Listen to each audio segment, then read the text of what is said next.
अध्याय 1 आपके अवचेतन मन की शक्ति। Episode number 3। अवचेतन मन ने प्रतिक्रिया करते हुए उनके भीतर की असीमित शक्तियों को मुक्त कर दिया। समय आने पर वे मंच पर गए और उन्होंने शानदार तरीके से गाया, जिससे श्रोता मंत्रमुग्ध हो गए।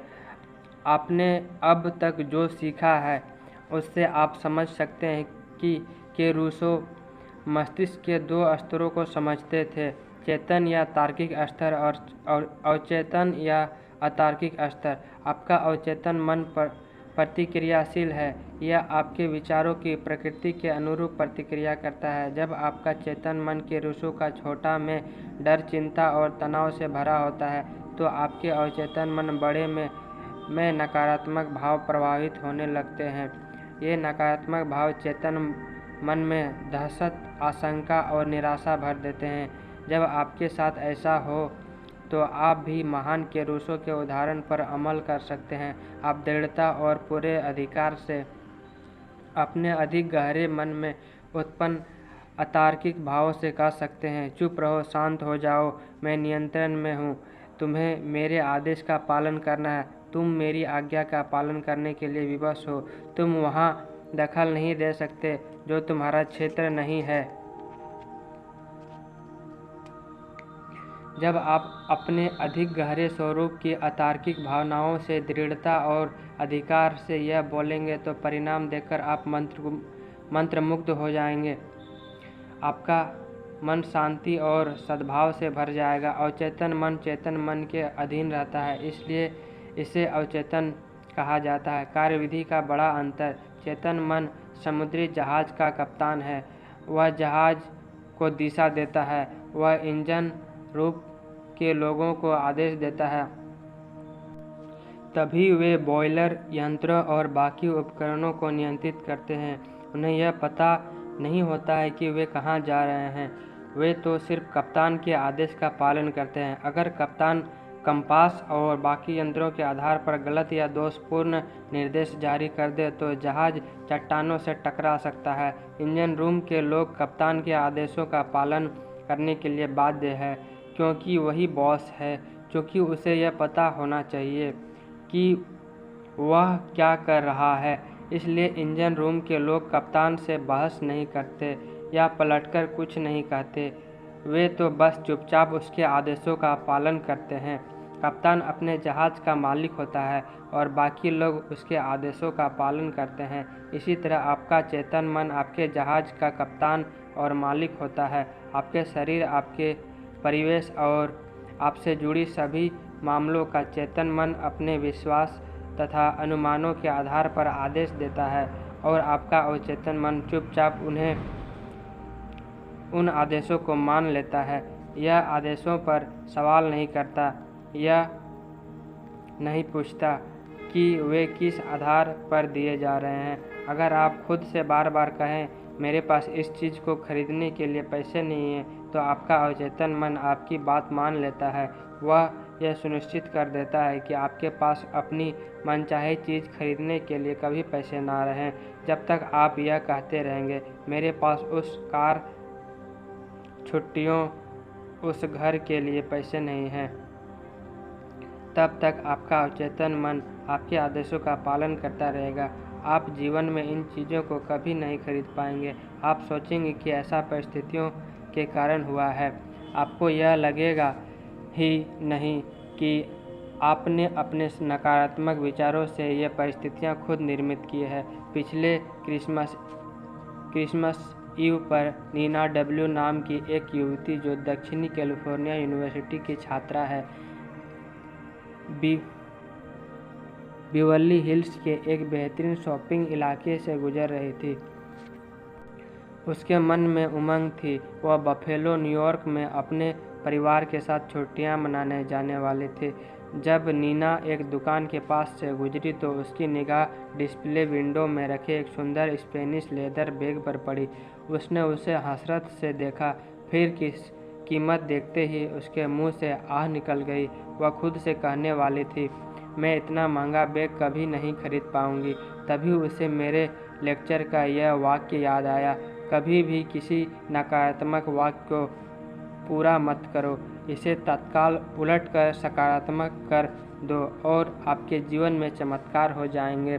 कांच के पार रखे बैग को घूरते हुए उसने कहा, यह बैग मेरा है, यह बिक्री के लिए है। मैं मानसिक रूप से स्वीकार करती हूँ कि यह मुझे मिलेगा और मेरा अवचेतन मन यह सुनिश्चित करेगा कि यह मुझे मिल जाए। उसी शाम को नीना अपने मंगेतर से डिनर पर मिली। वह रैपर में लिपटा एक सुंदर तोहफा लाया था। सांस रोककर नीना ने उसे खोला। वहाँ पर वही लेदर बैग था जिसने उसने उसी दोपहर को देखा था और अपना मान लिया था। उसने अपने मन को उम्मीद से भर लिया था। इसी तरह उसने इस मामले को अधिक गहरे मन यानी अवचेतन मन में पहुंचा दिया था, जिसके पास उपलब्धि की शक्ति है। बाद में नीना ने मुझे बताया, मेरे पास उस बैग को खरीदने लायक पैसे नहीं थे, लेकिन इसके बावजूद यह मुझे मिल गया।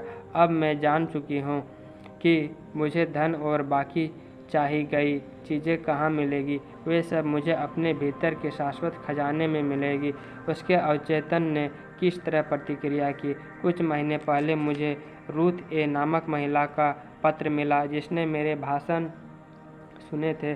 उसने लिखा था, मैं 75 साल की विधवा हूँ। मेरे बच्चे बड़े होने के बाद बाहर चले गए थे। मैं अकेली रह रही थी और सोशल सिक्योरिटी तथा थोड़ी सी पेंशन पर गुजारा कर रही थी। मेरा जीवन बहुत ही सूना और निराशाजनक था।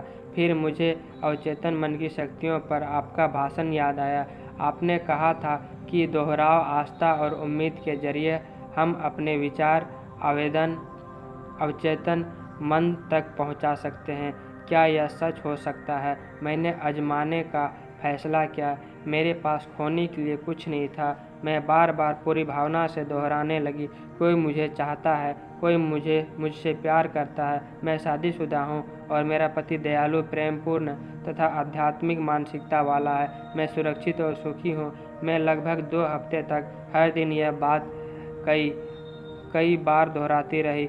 एक दिन नुक्कड़ वाली दवाई की दुकान पर एक रिटायर्ड फार्मासिस्ट से मेरी मुलाकात हुई। वे दयालु, समझदार और बहुत धार्मिक थे। वे मेरी प्रार्थना का आदर्श जवाब थे।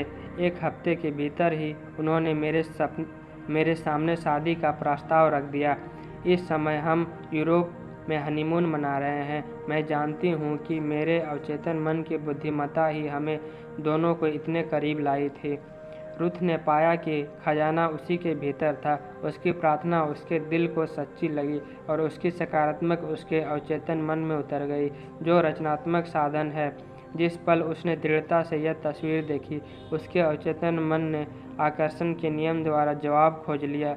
बुद्धिमानी और समझदारी से भरा अवचेतन मन उसे और उसके नए पति को एक साथ ले आया। आप इस बारे में ज़रूर सोचें।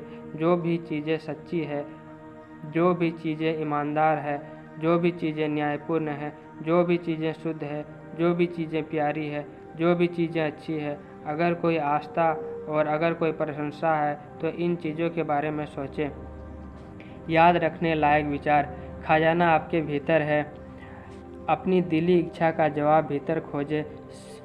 सभी युगों के महान व्यक्तियों का महान रहस्य यह था कि उनमें अपने अवचेतन मन की शक्तियों से संपर्क करने और उन्हें मुक्त करने की प्रतिभा थी। आप भी ऐसा ही कर सकते हैं। आपके अवचेतन मन के पास सारी समस्याओं के जवाब है। अगर आप सोने से पहले अवचेतन मन से कहें, मैं सुबह 6 बजे उठना चाहता हूँ, तो यह आपको ठीक उसी समय जगा देगा।